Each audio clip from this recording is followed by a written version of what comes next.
Le Da Fresh Morning, c'est 104.5 tonnes de bonne humeur. Tous les matins sur Urban FM.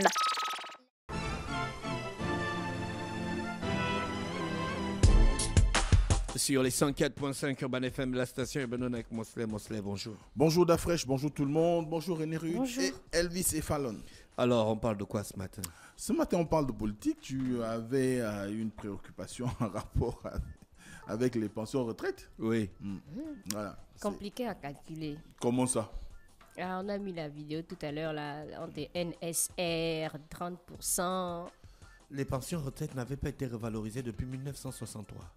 Oui, c'est ce qui est dit, que les pensions retraite n'avaient pas été revalorisées depuis 1963, mais il faut savoir qu'il y a eu entre-temps des augmentations de traitement des agents publics sur plusieurs années. Et la dernière en date est de juillet 2015. Et c'est celle qui a mis en place un nouveau système de rémunération. C'est ça le NSR, nouveau système de rémunération. C'est ça. Donc ce nouveau système de rémunération implique qu'il y a eu une certaine augmentation du salaire des agents publics, on va dire du traitement des agents publics, et que derrière, il y a eu aussi par la suite un blocage, du moins il y a eu le non-arrimage de ces retraites-là sur, du moins du nouveau système de rémunération sur les pensions retraites. Parce que simplement, ça devait gonfler un tout petit peu la masse en termes de dépenses en matière de traitement de l'État. D'accord, Donc, depuis 2015, le Gabon était dans cette situation où les organisations syndicales ont toujours réclamé à ce qu'on soit dans une situation qui ferait que si on a décidé de permettre à ce qu'il y ait une revalorisation du traitement, que derrière aussi, il y a une revalorisation un impact sur les salaires, du moins les retraites des agents de l'État. Malheureusement, bon, ça a traîné. Pourquoi ça a traîné? Ça a traîné parce que déjà le Gabon était dans un accord cadre avec le FMI. Et dans cet accord, il y avait un certain nombre d'obligations qu'il fallait respecter. Par exemple, ne pas dépasser un certain seuil en termes de traitement, donc en termes de dépenses de salaire. Et il fallait faire en sorte qu'il y ait une gestion qui soit de nature à pouvoir plus ou moins équilibrer, on va dire, le budget de l'État. Donc, dès cet instant, ce qui a été souvent justifié, c'est qu'il n'y avait pas suffisamment d'argent et que le FMI était derrière. Et d'ailleurs, c'est tout ce qui tourne aussi autour de la décision qui avait été prise de pouvoir geler les recrutements, les reclassements et tout ce qui suit en termes de situation administrative des agents publics pour permettre à ceux qui aient une certaine respiration. Bon, c'est vrai qu'aujourd'hui, quand on regarde avec du recul et la manière avec laquelle ça semblait quand même assez facile pour le CTRI de débloquer, par exemple, cette question, on voit bien qu'il y avait peut-être aussi un peu de mauvaise foi politique derrière. Parce que ce sont les mêmes acteurs de l'administration. Hein? Oui. On a vu Charles Mba, on a vu Luther Abouna, on a vu Karl Nkeba, ce sont les mêmes personnes. Oui, on va dire que ce sont les mêmes acteurs de l'administration publique. Et d'ailleurs, les politiques aujourd'hui qu'on connaît au niveau ministériel, à certains égards, d'aucuns étaient déjà là à cette période-là. Mais n'empêche qu'il y avait peut-être une raison X ou Y qui favorisait cela. Et la principale qui a souvent été donnée aux organisations syndicales, c'est surtout le fait qu'il y avait un accord cadre avec le FMI et que cet accord ne permettait pas pour que le FMI continue à accompagner le Gabon qu'on aille dans des dépenses en termes de masse salariale ou de traitement qui soient de nature à inquiéter un tout petit peu. Donc, c'est ce qui se vit aujourd'hui. Mais, comme je l'ai dit, il y avait peut-être aussi de la mauvaise foi politique parce que, qui dit on va dire, règlement de cette question-là, ça donne souvent une envergure. Vous savez que chez nous, lorsqu'on décide de régler les questions de situation administrative, payer les rappels soldes, payer par exemple les rappels des pensions, ça a un impact positif sur les politiques du moment. Et dès cet instant, on sait comment fonctionne notre administration dans ce pays. D'ailleurs, j'ai aimé une belle phrase qui est sortie du podcast de Gina qui parlait avec M. Gabriel Tourou, qui parlait évidemment... Philosophe gabonais. Oui, qui parlait de ce que, quand on regarde un tout petit peu comment sont faits nos administrations, on se rend bien compte qu'il y a des gens qui sont des facteurs bloquants même du développement.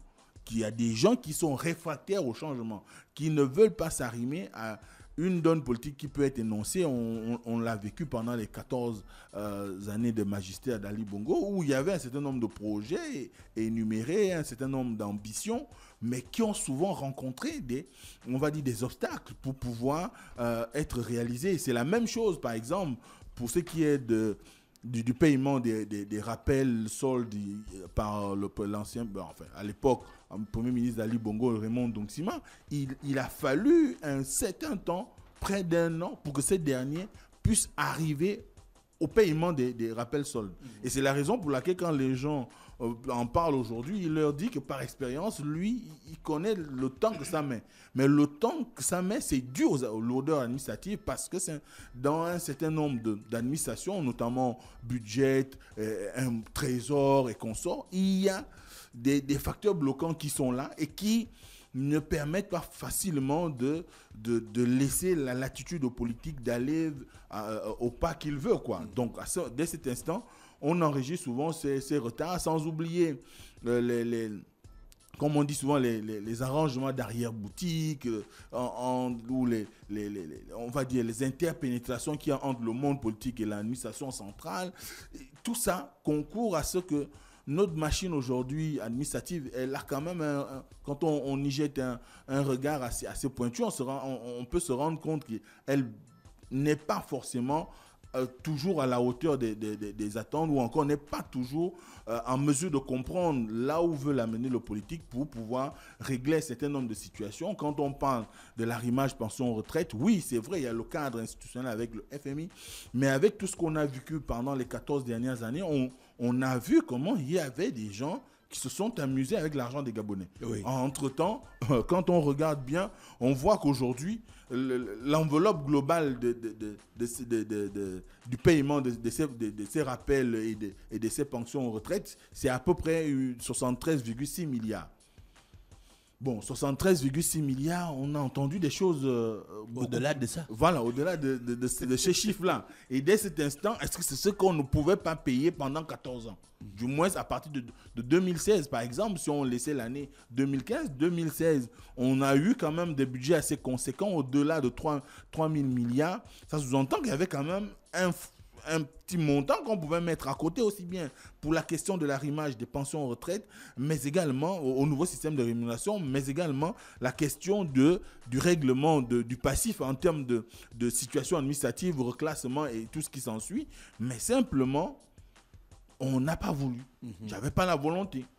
Or, ce n'est pas les moyens qui auraient pu être dégagés pour le faire. Qui manquaient.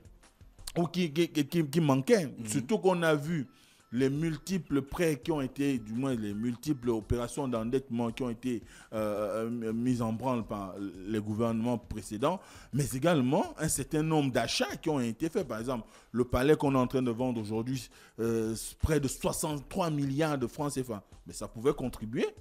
Au lieu d'aller donner cela pour acheter un palais d'Igordio ou d'Igbordio, je ne sais pas exactement, qu'on est allé acheter en France sous le prétexte que ça allait permettre à ce qu'il y ait moins d'emmerdement lorsque les officiels gabonais vont à Paris. Mais en réalité, cet argent aurait pu servir, par exemple, pour cette question. Les officiels peuvent dormir à Ibis ou bien c'est pas digne des officiels? Moi, je ne sais pas. Moi, ce que Toi, tu es un agent de l'État, donc... oui, si on t'envoie à Paris, tu veux aller dormir au Waldorf Astoria? Je vais là où c'est le moins cher possible. Non, le Waldorf Astoria, c'est à New York. Tu vas aller dormir au Shangri-La. Tu ne veux pas dormir parce que tu dormiras au Shangri-La. Non, je veux aussi dire que tu ne vas pas bien. Je veux aussi t'attendre, mon gars. Il va dormir à Pozo di Borgo. Tu seras plus efficace pour l'État gabonais? Je sais pas. Mais ce qui est sûr, c'est qu'on a fait des dépenses faramineuses qui auraient pu permettre de régler ce problème, et qu'on se retrouve aujourd'hui quand on voit le CTRI prendre à bras le corps de cette ambition. D'ailleurs, le président de la transition, c'est une des premières mesures qu'il avait annoncé qu'il allait prendre pour permettre à ce qu'il y ait quand même un retour à la dignité pour nos vieux, pour nos anciens, parce que Et pour nous dans l'avenir. Et pour nous Parce dans que l'avenir. Nous sommes les futurs retraités. Mais bien sûr, effectivement. Parce enfin, moi, je suis pas... Bon, bah, si tu es concerné dans la mesure où ceux qui... même si tu es dans le privé, tu cotises pour la CNSS, par exemple. La CNSS, c'est un mécanisme, c'est un mécanisme public. Donc, il faut bien qu'on trouve de la ressource pour pouvoir te payer, toi, par rapport... Parce que toi, tu cotises aujourd'hui pour ceux qui sont déjà à la retraite. Il y a quelqu'un qui viendra cotiser pour que toi, on te paye ta retraite. Donc, c'est un cycle qui devrait être un cycle vertueux et permettre à ce qu'il y ait quand même une situation qui soit de plus en plus pointue pour permettre à ce que, quand il y a une vague qui va à la retraite, la vague qui rentre doit être en mesure de cotiser réellement. Mais cela tient compte aussi de comment sont gérées les carrières des agents, que ça soit dans le privé ou dans le public, parce que plus un agent est considéré en termes de valorisation de sa situation administrative, plus il y a quand même des cotisations sociales qui s'améliorent. Et s'il y a des cotisations sociales, ça sous-entend qu'on peut prendre en charge ceux qui sont allés à la retraite. Et dès cet instant, c'est un système vertueux qui devrait être mis en place. Mais malheureusement, ces dernières années, on a entendu plus que des histoires parfois qui donnent des insomnies ou encore qui vous font faire des cauchemars la nuit, parce qu'il y a eu soit des kleptomanes qui sont arrivés à la tête d'un certain nombre d'organismes et des gens qui n'avaient aucune vision de ce qu'on appelle l'appareil administratif de l'État pour permettre à ce qu'il y ait quand même un aménagement des difficultés que rencontrent les populations au quotidien. Vous savez, quand quelqu'un a travaillé 30 ans, 40 ans, il y a des gens qui font 45 ans de carrière dans l'administration et qu'ils touchaient en termes de solde, je vais dire un truc bête, 700 000 ou 800 000 et qu'on le ramène à sa simple expression 250 000, il y a un problème. Et même pour payer les 250 000, il doit du moins, il se démène comme un petit diable même pour en bénéficier, alors que ce sont des droits. On invente de nouvelles formules, on va dire, mathématiques pour pouvoir calculer ses pensions retraite, alors que ce sont des choses... Quand on regarde un tout petit peu ce qui a été présenté par la CPPF, on se rend bien compte que ce sont des choses simples. Oui. En fait, j'ai une question. Est-ce qu'on peut maintenant dire qu'on a maintenant des hommes qui font la place qu'il faut avec ce... Ça serait faire de la publicité gratuite. On parle de la retraite, vu que ça a été payé maintenant. Je ne sais pas si ce sont des gens ou c'est parce que nous sommes dans un régime d'exception, parce que les mêmes gens, comme le disait rappelé de Radfresh, étaient déjà là. Mais non, ce qui est sûr aujourd'hui, c'est qu'on a peut-être une chance qui est celle de se retrouver en face d'une situation où on a des acteurs qui ne sont pas des politiques, qui en réalité n'ont pas de visée à pouvoir se maintenir au pouvoir. De ce qu'on nous dit normalement, les militaires, lorsqu'ils font un coup d'État, ou un coup de liberté comme on l'appelle au Gabon, l'objectif c'est de remettre le pays sur les rails. Première chose. Ensuite, il y a la mise en place d'un environnement politique serein qui peut apporter de ce qu'on appelle une accalmie sociale, donc une paix sociale, et qui peut apporter une révolution en termes de gouvernance des institutions. Et pour le cas du Gabon, aujourd'hui, l'offre politique que nous avons, c'est celle de la restauration des institutions qui va dans le sens de pouvoir créer un environnement institutionnel qui fera qu'au sortir de la transition, nous n'ayons plus à nous demander de pourquoi la Cour constitutionnelle a donné tel ou tel résultat. Donc, les résultats ne seront plus frappés d'une certaine contestation. Et à partir de cet instant, les élections, bien sûr. Ensuite, vous avez l'orthodoxie, par exemple, en matière de budget, l'engagement, lorsqu'il s'agit, par exemple, des marchés publics. Il faut qu'il y ait une certaine transparence. Donc, c'est l'occasion d'avoir des gens qui comprennent que l'administration, elle est là pour... on le dit souvent, c'est le bras séculé de l'État. Et en tant que bras séculé de l'État, l'administration a l'obligation de faciliter la vie des usagers, de faciliter le travail du politique. Parce que le politique, il émet des idées, il engage sa responsabilité, il engage la responsabilité de l'État, il revient à l'administration d'implémenter sa vision. Donc, dès cet instant, si on a des gens qui, à la suite du discours du 31 du général Oligui Nguema, qui ont compris qu'il fallait nécessairement payer et qui ont trouvé les moyens, on ne peut que saluer. Maintenant, après, il est important qu'on dise qu'il y a nécessité aujourd'hui d'aller un peu plus loin. Par exemple, le choix qui a été fait, c'était celui de payer une première tranche pour 2024, parce que c'est à peu près 46 milliards de francs CFA qui ont été payés en termes de pension retraite ou encore de rappel de pension retraite, parce qu'il faut savoir qu'on prend en compte ici, il y a deux types d'opérations qui ont été faites. Dans tous les cas, c'est opération. Pardon de la répétition. Il y a deux types d'opérations qui ont été faites. Il y a la première qui concerne l'arrimage des pensions retraite à partir de 2015 à aujourd'hui, et la réévaluation ou la revalorisation des pensions qui existaient déjà avant 2015. Ça veut dire quoi? Ça veut dire que... La deuxième partie, la revalorisation des pensions qui existaient avant 2015. Donc, les pensions qui étaient avant 2015, qui n'étaient pas soumises au nouveau système de rémunération, on a validé ça. On a validé, mais ils ne sont peut-être pas dans les mêmes proportions, parce que c'était sous le coup, comme on dit souvent, la loi n'est pas rétroactive, mais nous sommes aussi dans un engagement social. Et c'est d'ailleurs l'une des principales motivations du CTRI de dire que la période de la transition, certes, il n'y a pas de politique, mais on doit avoir un fort impact social. Et le fort impact social, c'est de pouvoir savoir qu'il y a des gens avant 2015 qui travaillaient, qui sont allés à la retraite. Et ces gens-là, beaucoup sont morts sans avoir eu à percevoir leur salaire, leur pension. Ensuite, il y a beaucoup qui sont des grands malades qui n'arrivent pas à subvenir à leurs besoins. Donc, il fallait qu'on fasse aussi un geste à leur endroit, parce que ça allait aussi quand même être une injustice. C'est vrai, il y a la loi qui parle de 2015, mais ceux qui sont avant 2015, qu'est-ce qu'on en fait? Donc, ils ont revalorisé. Par exemple, il y a des gens qui touchaient 180 000. Là, beaucoup sont autour de 260, 300 000 francs. Par mois? Oui. Ah, mais c'est le pognon. Oui. Cette pension est trimestrielle ou mensuelle? Je ne pense pas que la pension soit encore trimestrielle, peut-être pour ceux qui sont à la CNSS, mais ceux qui sont à la CPPF, je crois que c'est mensuel, si je ne me trompe pas. Mais ça, c'est une information que je dois vérifier.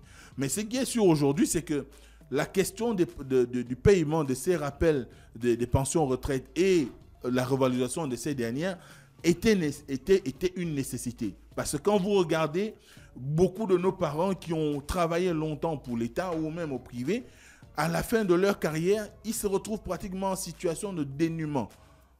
Nombreux préfèrent même pas aller au village, parce qu'au village, il ne sait pas comment il va suivre son dossier de retraite. Donc, il préfère encore rester à Libreville. S'il n'a pas pu construire, il reste dans la situation de locataire des années durant, jusqu'à ce que moi s'en suive.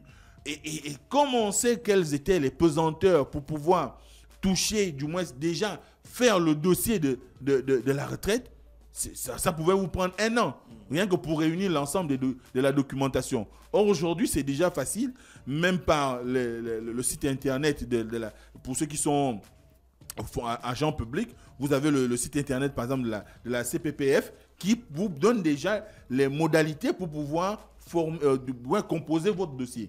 Donc, et ça devrait aller rapidement. Moi, je connais des gens qui ont pris la retraite l'année dernière au mois d'octobre, qui ont été pris pour cette opération et qui, depuis pratiquement leur retraite, ont commencé à percevoir quelque chose. Bon, c'est vrai que ce n'était pas ce qu'il fallait, parce qu'on a parlé de pré-pension. Mais la pré-pension n'existe pas en réalité, c'est une norme illégale, mais il fallait quand même donner quelque chose. Mais aujourd'hui, ça fait que ceux qui iront à la retraite à partir du mois prochain ou des mois et des années à venir, ils auront moins de difficultés que ceux qu'a pu enregistrer ceux d'avant, parce qu'il y a de plus en plus l'ambition de faciliter ce problème. Parce que normalement, lorsque vous travaillez, on sait à quel moment vous devez aller à la retraite. Même s'il y a des changements en termes d'âge de départ à la retraite, on sait toujours, parce que c'est codifié au niveau de la solde, on sait qu'à partir de telle échéance, tel ou tel agent ira à la retraite, et à partir de cet instant, on devrait normalement commencer à préparer votre package. Au moment où vous viendrez cogner à leur porte, on vous remet le package et puis vous allez faire valider ce qu'il faut. Ensuite, il y a qu'aujourd'hui, il y a un besoin au sein de la population. Les retraités sont souvent plus ou moins submergés par un certain nombre de problèmes. Vous avez des gens qui, malgré leur retraite, continuent à s'occuper de leurs enfants, de leurs petits-enfants, de leurs arrière-petits-enfants. Bon, pour une retraite de 150 000, pour ceux qui n'ont pas construit, vous devez vous loger, vous devez vous occuper de vous-même, parce que souvent, on arrive à la retraite sur les rotules, pour beaucoup d'entre ces personnes-là, voilà, d'entre nous, sur les rotules, et parce qu'il faut faire face aux maladies de la vieillesse et tout ce qui s'ensuit. Vous devez encore nourrir vos enfants, parce que chez nous, on peut rester chez les parents jusqu'à 50 ans, jusqu'à 100 ans s'il faut.